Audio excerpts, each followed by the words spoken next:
Señor mi Dios, al contemplar los cielos, el firmamento y las estrellas, al oír tu voz en los potentes truenos y ver brillar el sol en su cenit. Sings my soul, my Savior God, to thee. How great thou art, how great thou art. Iglesia Bíblica Koinonía. Nuestra misión es ser discípulos auténticos de Jesucristo que glorifican a Dios por medio de vidas transformadas por la obra del Espíritu Santo, y hacer discípulos que igualmente sean transformados por la gracia de Dios. Es crear un movimiento en el poder de Dios de hacer discípulos y de plantar iglesias para tener un testimonio claro de palabras y vivencia del Evangelio del Señor Jesucristo en el área metropolitana de Barranquilla y más allá de ella. La visión que tenemos es ser una iglesia celular que vive la presencia y el poder de Jesucristo y de su Espíritu para cumplir con sus propósitos de alcanzar a los que no conocen al Salvador con el Evangelio transformador. Ser una iglesia enfocada en la multiplicación de discípulos, de grupos familiares, de líderes siervos y de iglesias para presentar ante el mundo quién es Jesucristo. Como valores centrales tenemos la centralidad y autoridad de la palabra de Dios, centralidad en Cristo, dependencia de Dios, visión para la reproducción, comunidad, ministerio de todos los creyentes y santidad de vida. Ni plata ni oro, pero le dijeron allá a ese hombre que estaba ahí, no tenemos plata ni oro, pero de lo que tenemos, te damos. En el nombre de Jesucristo, levántate y anda. Y lo tomaron de la mano y el hombre se enderezó, empezó a caminar, a saltar, a danzar, y eso fue un tremendo testimonio del poder de Dios allí en la entrada del templo La Hermosa. A partir de ese momento, ese hombre no se soltaba de Pedro y de Juan. No sé si lo tenía agarrado por el cinto, no sé, o por la mano. Lo tal es que ese hombre no se soltaba de ellos. Estando allí, había mucha gente que iba al templo a esa hora, entonces se dio una gran oportunidad. Una gran oportunidad. Y yo pensaba en estos días, bueno, el tema de hoy es aprovechando oportunidades.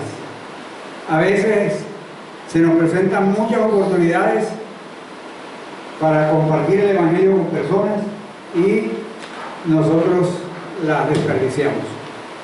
Cuando vamos en un bus, o un viaje largo, o mientras estamos en un consultorio médico, a veces hay oportunidades de dialogar y se presentan las oportunidades para dialogar. Y hablamos de todo, pero no compartimos acerca de Jesucristo. Entonces Pedro y Juan aprovecharon una oportunidad que Dios mismo brindó. Y dicen que las oportunidades las pintan como Carlos Rodríguez y hay que aprovecharlas. Entonces, Pedro dio esa oportunidad. La gente estaba contenta, emocionada con lo que había pasado. Lo habían visto por 40 años allí pidiendo. En ese momento estaba sano físicamente. Y entonces vamos a ver esa oportunidad, cómo la aprovecha Pedro y el discurso que da. Vamos a orar. Señor, gracias por tu palabra. Gracias por estos relatos que encontramos en el libro de los Hechos, donde muestra definitivamente que estos hombres habían sido llenos del Espíritu Santo, habían recibido el poder como tú les habías anunciado, y no desaprovechaban las oportunidades para compartir acerca de Jesucristo. Gracias, muchas gracias, por ese testimonio. Ayúdanos a sacar principios y verdades para aplicarlas a nuestra realidad. En el nombre de Jesús. Amén. Entonces vamos a leer del versículo 12 al 16 del capítulo 3. 12 al 16, pero yo voy a leer del 11 para que vean que dice el libro de Lucas, del autor Lucas, del libro de los Hechos, capítulo 3 de Hechos, y teniendo asidos a Pedro y a Juan, el cojo que había sido sanado. Teniendo agarrados a Pedro y a Juan, el cojo que había sido sanado, todo el pueblo atónito, porque es que en el versículo 10 dice que la gente al ver el milagro se llenaron de asombro y espanto por lo que había sucedido. Entonces la gente estaba atónita, concurrió a ellos al pórtico que se llama de Salomón. Viendo esto, Pedro respondió al pueblo: varones israelitas, ¿por qué os maravilláis de esto? ¿O por qué ponéis los ojos en nosotros, como si por nuestro poder o piedad lo hubiésemos hecho andar a este? El Dios de Abraham, de Isaac y de Jacob, el Dios de nuestros padres, ha glorificado a su Hijo Jesús, a quien vosotros entregasteis y negasteis delante de Pilato, cuando éste había resuelto ponerle en libertad. Mas vosotros negasteis al santo y al justo, y pediste que se os diese un homicida, y matasteis al autor de la vida, a quien Dios ha resucitado de los muertos, de lo cual nosotros somos testigos.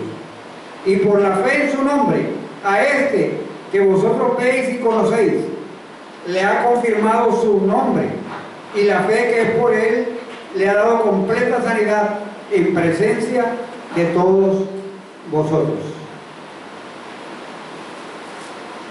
¿Cuántas veces usted y yo, no de pronto ante unas situaciones asombrosas como esta, sino frente a otras situaciones, hemos desperdiciado oportunidades de comunicar el Evangelio? Yo reconozco que a veces he tenido conversaciones con personas y después digo, caramba, o sea, yo tuve esa oportunidad de profundizar más con la persona, de hablar del Evangelio, y no lo hice. Uno de estos episodios de las Escrituras nos muestra que este hombre que estaba allí en esa puerta, definitivamente se le suplió una gran necesidad, pero no era toda la necesidad que él tenía. No era solo la necesidad física. O sea, en el capítulo 4 más adelante dice que eran 40 años que tenía que ser conducido por otras personas y colocadas allí todos los días para poder tener su sustento. Ese pórtico, que es el pórtico que le llaman también de Salomón, o la columnata de Salomón, tenía una vista hacia la ciudad y servía como un lugar para que las personas se reunieran y conversaran. Y cuando habían algunas reuniones, como los judíos que tenían la oración a las 9, a las 12 y a las 3 de la tarde, entonces la gente aprovechaba antes y después para conversar, como a veces sucede en nuestra sede allá o acá, que después de una reunión o de algo previo a la reunión, uno ve un grupito de personas hablando. Ya, entonces son momentos para interactuar. Entonces las personas se reunían allí y conversaban. En este mismo lugar también, curiosamente, Jesucristo, unos años o unos tiempos antes, había sido casi apedreado por predicar el Evangelio de Jesucristo en ese sitio. Pero aún teniendo ese recuerdo, los apóstoles eran impulsados por el poder del Espíritu Santo, aprovecharon esta oportunidad increíble para comenzar un sermón evangelístico. Ya había habido un sermón evangelístico en el día de Pentecostés, pero aquí hay otro sermón evangelístico.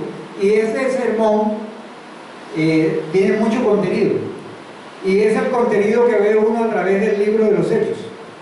Que sus sermones tenían unas raíces y unas bases profundas al compartir con la gente.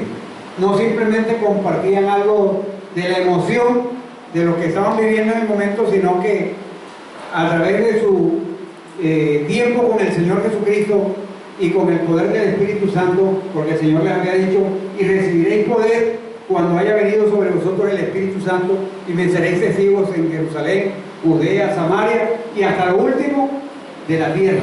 Entonces, ellos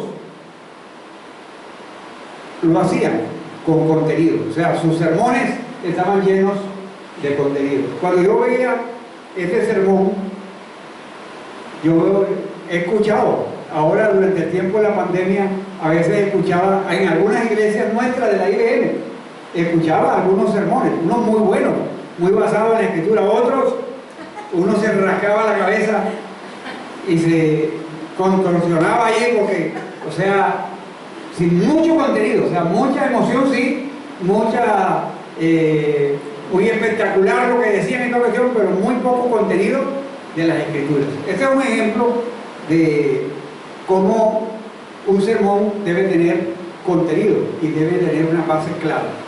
El pueblo que estaba allí le estaba atribuyendo el milagro que había sido por la fe de Pedro y de Juan, o por la piedad que ellos tenían. Miren que, ¿por qué se maravillan ustedes de esto? Dice en el versículo 12. ¿Por qué ustedes ponen los ojos en nosotros? Como si este milagro hubiese sucedido por el poder nuestro o por nuestra piedad. Porque es que nosotros como que si fuéramos más santos que ustedes. Y están poniendo la confianza en eso. Pedro rechazó esas propuestas o esos elogios, que son muy tentadores. Cuando uno ora por una persona y la persona recibe el milagro y la persona dice: ay, pastor, y está agradecido con uno, uno tiene que hacer lo que hizo el apóstol Pedro: desviar la alabanza no a uno, sino a Dios. Que eso es lo que hizo Pedro. Enfocó que la alabanza debía ser a Dios y que el enfoque del milagro debía estar en Dios. Nosotros también debemos desviar la alabanza hacia arriba, hacia la fuente de todas las bendiciones y los dones. Pedro apuntó a la multitud hacia Jesús como la fuente del milagro. Miren que el relato comienza Jesús, o sea, entendiendo lo que estaba pensando la gente. La gente estaba pensando y estaba maravillada y estaban diciendo: bueno, aquí llegó la solución a muchos problemas que nosotros tenemos. Aquí a través de estos hombres vamos a encontrar mucha sanidad. A través de estos hombres, porque estos hombres son muy piadosos, son muy temerosos de Dios. Mira que no fallan, llegan a la oración puntual. A las 3 de la tarde están en la oración. Entonces, lo que sucedió con esta persona se debe a ellos y se enfocaba en ellos, pero Pedro los enfocaba en Dios. Un principio muy importante al compartir siempre el Evangelio es enfocar a las personas no en nosotros, sino en Dios, porque es fácil que la gente vea en uno: no, porque ustedes son un matrimonio muy hermoso, que crían a sus hijos de una manera tal, y llenan a uno de elogios. Pero todo eso sucede es por la obra del Evangelio en la vida de uno como familia, es por la pura gracia de Dios. No es porque uno es un súper espiritual, no es porque uno ora mucho o ayuna mucho, es por la gracia y el poder de Dios. Les dijo a la audiencia que estaban necesitando a Jesús. El hombre discapacitado necesitó sanidad, pero eso, la sanidad no fue un fin en sí mismo. La discapacidad o la sanidad de este hombre fue una oportunidad para que el Evangelio fuese predicado. Y iba más allá de una sanidad física, sino de una sanidad espiritual. Hace muchos años, la primera vez que yo he estado hospitalizado, y estuve hospitalizado en la clínica de los seguros sociales en Cartagena, porque un diente que yo tenía, teniendo ya como unos 25, 27 años, todavía era un diente de leche. Imagínense, ese era como un diente de leche todavía, y el diente que necesitaba salir hacia abajo salió hacia arriba. Entonces, una cirugía maxilofacial, entonces para poderme extraer eso, y había que hospitalizarme. Entonces el médico me lo ordenó, me hospitalizó, y yo estaba molesto porque cómo es posible que un odontólogo no pudiera hacer eso ahí en su ambulatorio, sino que necesitaba todo un proceso de cirugía. Y allí en ese lugar me colocaron en una pieza donde habían otras personas, y estaba allí un señor que después supe que su nombre era Juan Benítez, y ese hombre toda la noche quejándose de su dolor tremendo. O sea, comenzó como tipo 11, 12 de la noche cuando lo trajeron ahí a quejarse tremendamente, y yo estaba malhumorado. O sea, yo con mi dolor, o sea, porque ya estaba despertando de la anestesia, y este señor allí, y había otros que le decían, cállate, déjanos dormir. O sea, y entonces a mí se me ocurrió esa noche empezar a decirle unos versículos, no a predicarle, simplemente a decirle unos versículos. Saqué de la mente el repertorio de algunos salmos y empecé a recitar los salmos. Y yo notaba que cuando yo le leí, hablaba de los salmos, él se calmaba. Y volvió otra vez, y volvía yo otra vez. O sea, hasta que se calmó. Lo que quiero decir es que hubo una oportunidad con este señor, en la medida, yo creo que 1 o 2 días me escapé, precisamente de la clínica.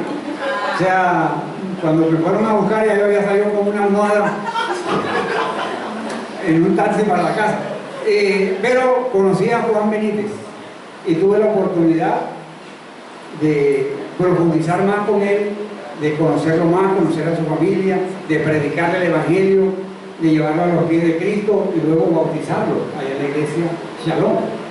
Entonces, yo después entendí los propósitos de Dios, entendí la oportunidad que se dio. O sea, que no simplemente era que la palabra de Dios es un calmante para las personas, que sí puede ayudar a la persona en un momento determinado, pero que no es algo que automático, instantáneo en sí mismo.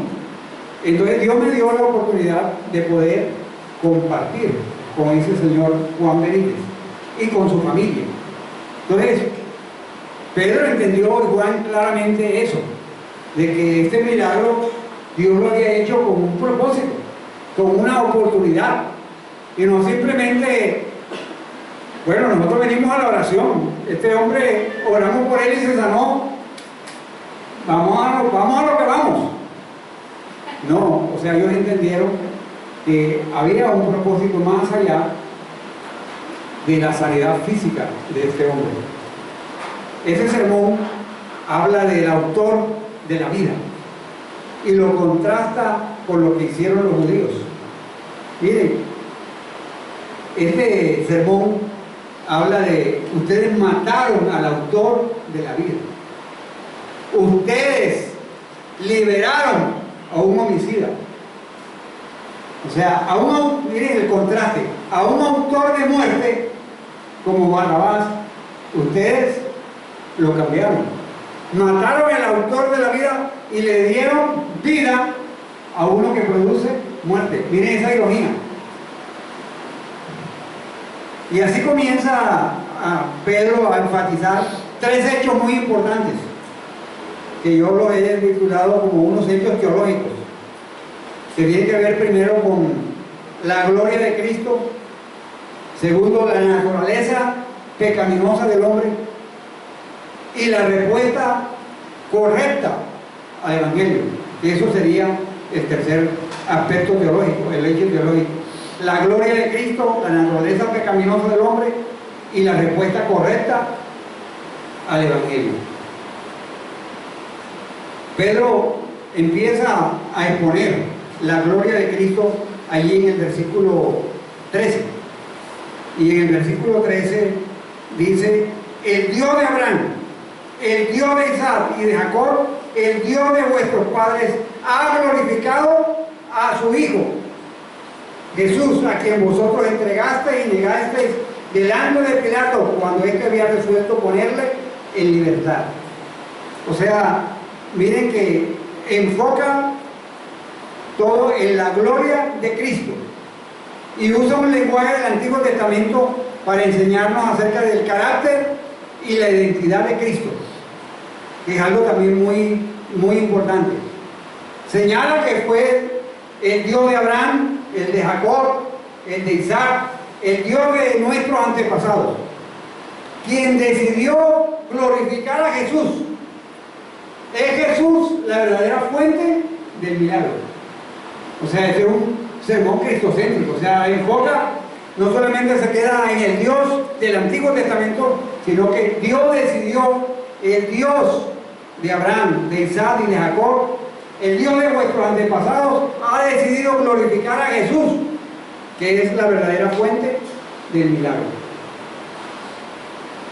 Y esa lista de los patriarcas, Abraham, Isaac, Jacob, uno puede leer en el Génesis capítulo 12, capítulo 15, capítulo 17, y en estos pasajes uno recuerda o encuentra que Dios le prometió a Abraham que sería padre de una gran multitud de naciones, que la gente iba a ser como las arenas, como en la orilla del mar, como las estrellas en el firmamento.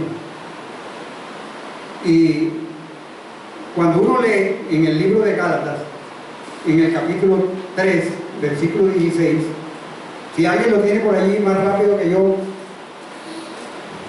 lo puede leer, o si no, ya yo lo tengo aquí. ¿Alguien me encontró? A leer, por favor. Ahora bien, a Abraham fueron hechas las promesas y a su simiente, no dice, y a las simientes como si hablase de muchos, sino como de uno, y a tu simiente, la cual es Cristo. Exactamente. O sea, a Abraham fueron hechas las promesas y a su simiente. No dice en plural, sino en singular, como si hablase de muchos, sino como de uno, y a tu simiente, la cual es Cristo. O sea, Jesús es la verdadera descendencia de Abraham, y los que están unidos a él por la fe son los descendientes de Abraham. Miren que va entrando el apóstol Pedro en su predicación a confrontar algunos hechos de la antigüedad que para ellos eran muy importantes, como por ejemplo en el versículo 29 Pablo dice a los Gálatas capítulo 3: y si vosotros sois de Cristo, ciertamente de linaje de Abraham sois, y herederos según la promesa. O sea, todas esas promesas que Dios le hizo a Abraham tenían su cumplimiento en la persona de Jesucristo. El enfoque no estaba solamente en Abraham, en Isaac, en Jacob, sino que es en Jesucristo. Los descendientes de Jesucristo, no según la simiente o el linaje físico, sino espiritual. En segundo lugar, Pedro identifica a Jesucristo como el siervo de Dios. Allí en el capítulo 3, versículo 13, dice el apóstol Pedro lo siguiente: el Dios de Abraham, de Isaac y de Jacob, el Dios de vuestros padres, ha glorificado a su Hijo Jesús, quien vosotros entregasteis y negasteis delante de Pilato cuando éste había resuelto ponerle en libertad. Mas vosotros negasteis al santo, al justo, y pediste que se os diese un homicida. El Jesús es identificado en la Escritura como el siervo de Dios, que se narra en los capítulos 52 al 53, que Juan ha enseñado recientemente sobre Isaías, donde se presenta a Jesucristo como el siervo sufriente, el siervo de Dios. Ahora, en su ministerio terrenal, Cristo vino como el siervo sufriente, que fue representado en este pasaje. Este siervo que se narra en capítulos 52 y 53 de Isaías, este siervo, Pedro le dice a la gente: ustedes miren, este siervo de Dios, ustedes lo repudiaron, lo entregaron. Pilato resolvió ponerlo en libertad y ustedes lo repudiaron, ustedes lo entregaron, Pilato se lavó las manos y ustedes entregaron a la crucifixión por los romanos. Miren que Pedro es bastante atrevido, o sea, ya está entrando en un terreno de exhortación y acusación. Está diciéndole: mire, ustedes negaron al siervo de Dios, ustedes lo rechazaron. Él que vino para darles vida a ustedes, al que tiene el autor de la vida, ustedes lo mataron y lo cambiaron por un homicida, un asesino.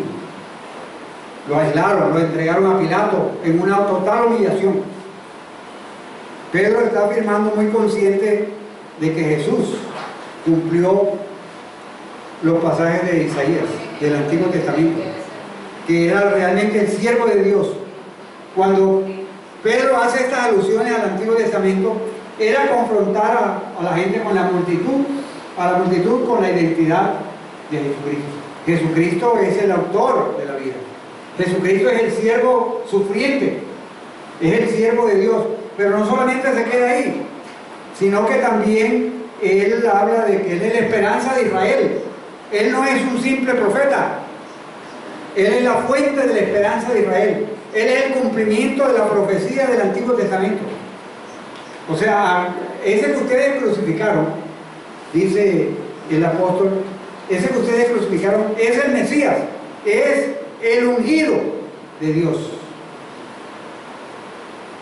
Tremenda declaración en este discurso del apóstol Pedro. En el versículo 14 está describiendo y agrega otro elemento: negasteis al santo y al justo.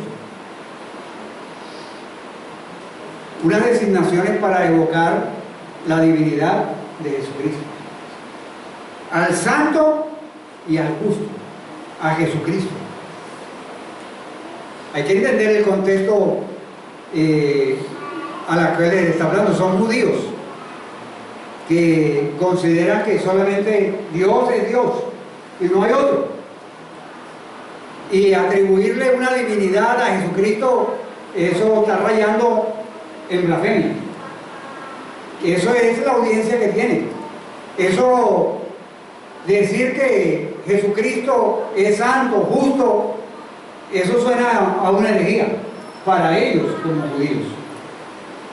Pero Pedro está exaltando la gloria de Cristo, pero también está exponiendo en ese sermón la naturaleza pecaminosa de ellos. Ustedes mataron al autor de la vida. Ustedes son culpables. Ustedes pidieron que se indultara a un asesino. Recuerdan que en el momento del juicio la multitud le pedía a la gente, ¿se acuerdan que Pilato dijo que, bueno, hay que soltar un preso en esta época de la Pascua? ¿A quién prefieren? ¿A Barrabás o a Jesús? Y la multitud dijo: a Barrabás, a Barrabás. La multitud le pidió a Pilato que liberara al asesino Barrabás en lugar de Jesús, el autor de la vida, cambiado por un autor de la muerte.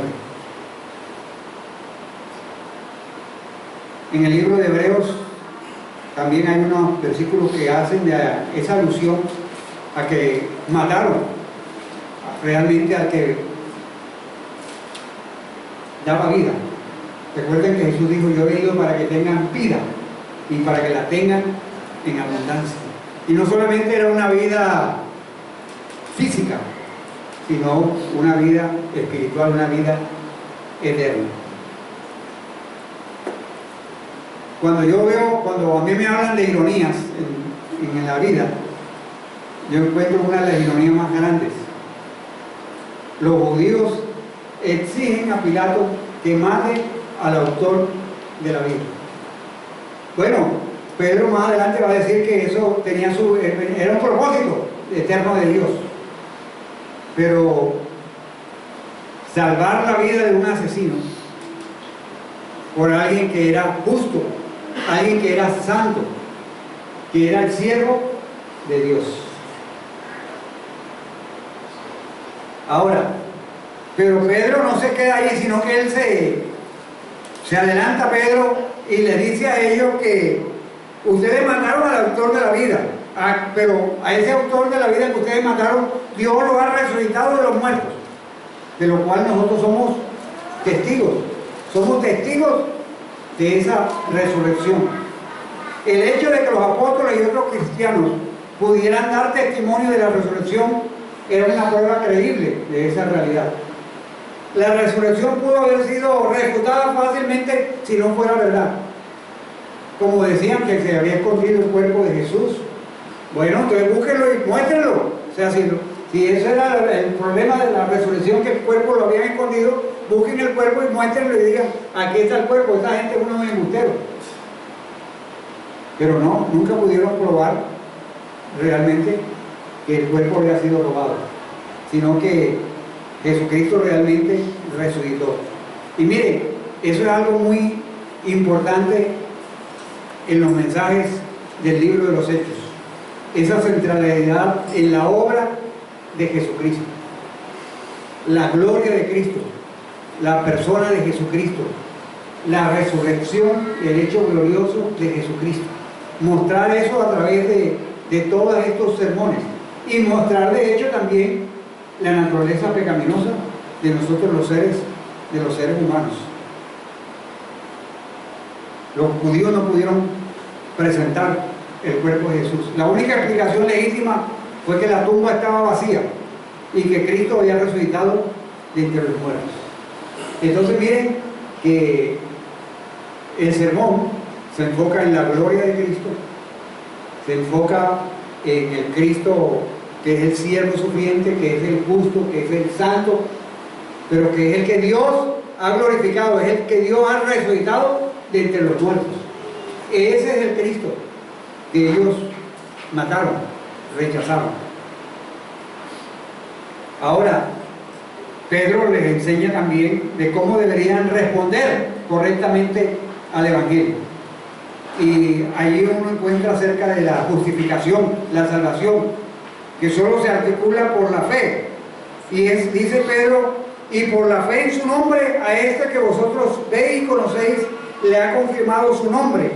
Y la fe que es por él ha dado esta completa sanidad en presencia de todos vosotros. O sea, está enfocando toda la obra en la persona de Jesucristo, que es por la fe en el Señor Jesucristo. Es por la obra de Jesucristo que se articula la salvación.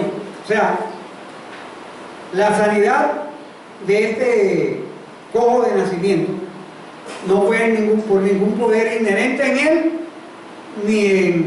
no, es que en mí hay una capacidad de ser Dios, en mí hay una capacidad de poder generar milagros. Es que si yo creo, es que si yo confieso, es que si yo pienso, es que si yo declaro, yo logro. No, o sea, él no fue sanado por ningún poder inherente, ni tampoco por un poder de la oración de Pedro y Juan, aunque fueron unos instrumentos al orar, pero la fuente de la sanidad vino por la fe en el nombre del Señor Jesucristo. en el nombre del Señor Jesucristo. O sea, la implicación para la multitud es clara. O sea, Pedro y Juan, y Pedro tomando la vocería aquí, le está diciendo a la multitud, miren, así como el cojo fue sanado por la fe en Cristo, así también ustedes solo pueden ser perdonados de sus pecados volviéndose a Jesucristo en fe y en arrepentimiento. Entonces agrega unos elementos muy importantes, la fe y el arrepentimiento, que esos son muy importantes en la predicación, cuando uno comparte el Evangelio, la fe y el arrepentimiento. Dios, a través de este sermón, me puso a reflexionar y a pensar. Esta sería la primera parte.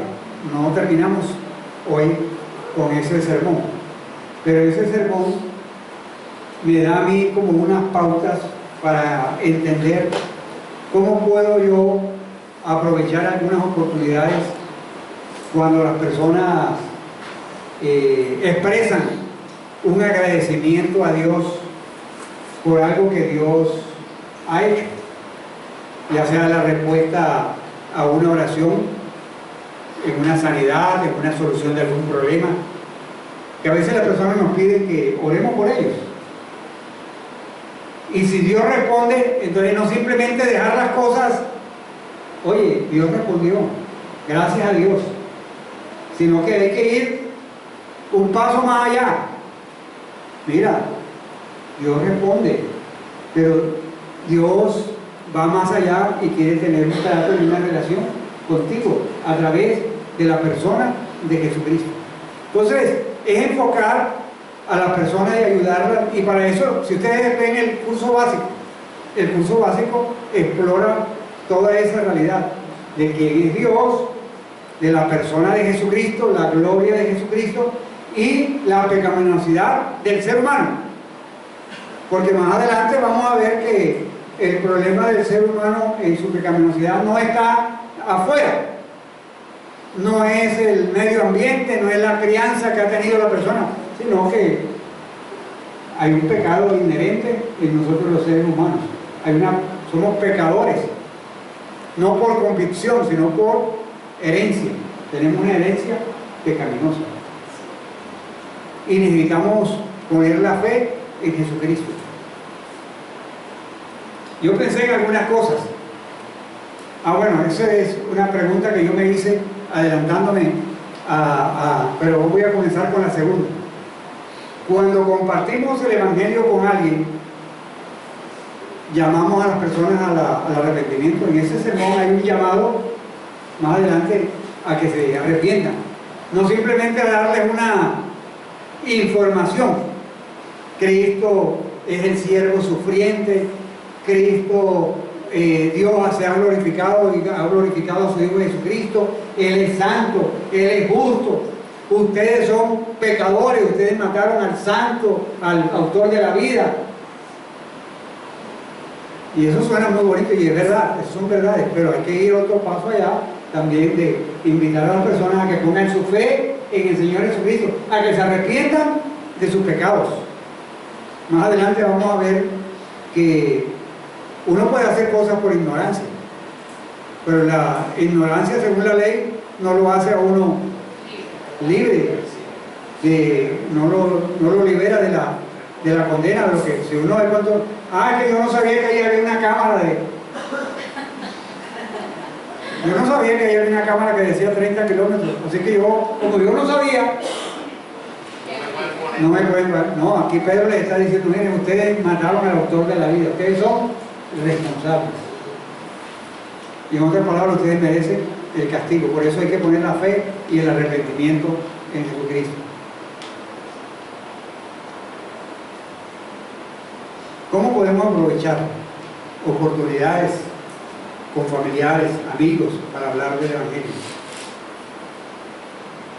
Cuando hay respuesta a la oración, a veces en las reuniones de padres de familia, a veces hay personas los que tienen niños pequeños, a veces entablan conversaciones con otras madres de familia.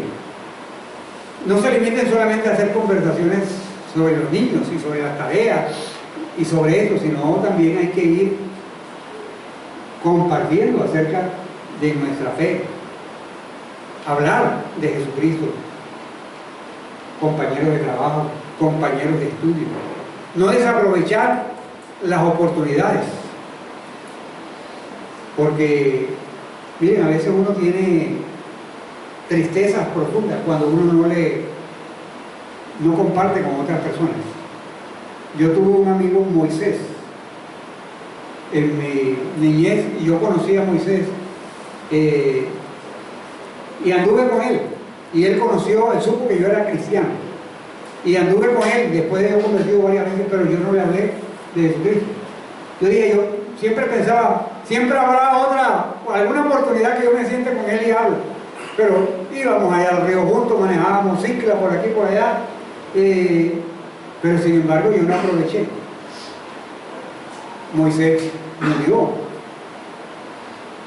sea, yo sé que no era mi responsabilidad de su salvación, pero yo me sentí cómodo, mal, porque yo tuve la oportunidad de compartir con él y no lo hice.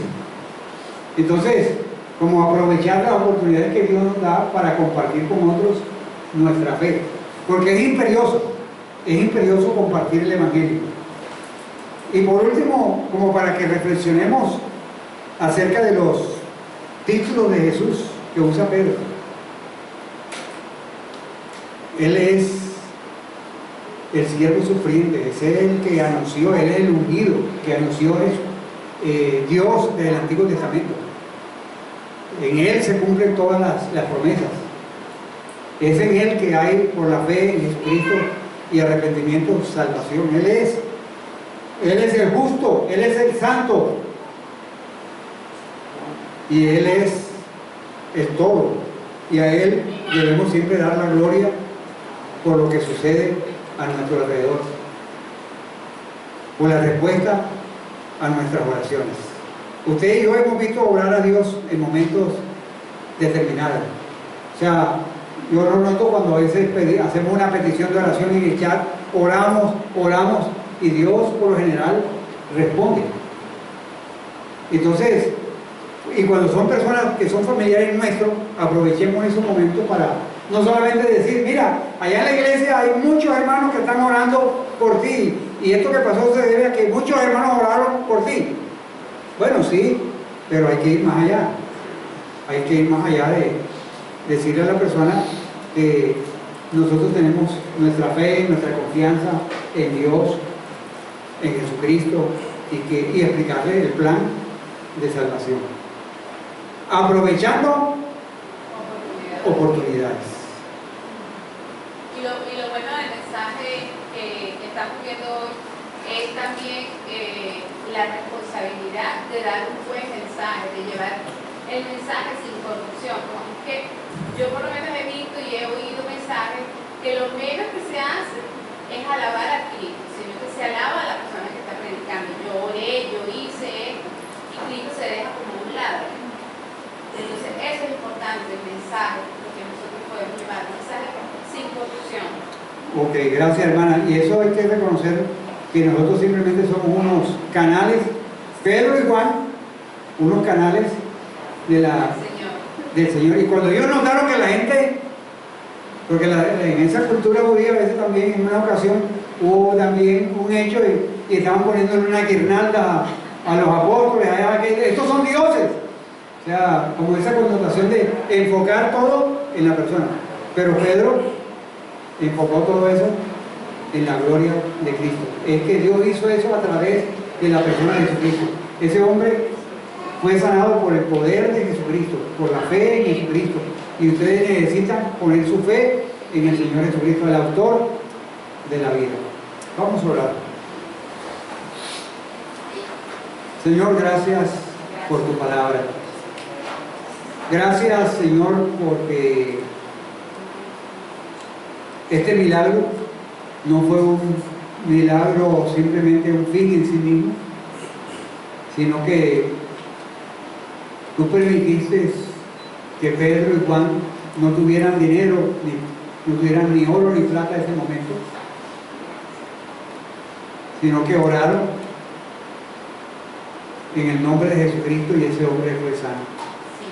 Y a partir de esa sanidad, Señor, aprovecharon el momento, el lugar, la ocasión de la oración para dar un sermón enfocado en la gloria de Cristo, enfocado en los propósitos eternos de Dios, anunciados desde el Antiguo Testamento, que en Jesucristo hay poder, hay salvación, pero que la gente necesita arrepentimiento y fe. Gracias por tu palabra, Señor, y líbranos a nosotros, Señor, cuando prediquemos la palabra y veamos vidas cambiadas, vidas transformadas, vidas de personas que por tu poder pueden ser sanadas, que nunca atribuyamos eso a nosotros, sino siempre busquemos darte a ti el honor y la gloria. Muchas gracias en el nombre de Jesucristo. Amén. Que Dios nos bendiga, que nos ayude a aprovechar oportunidades.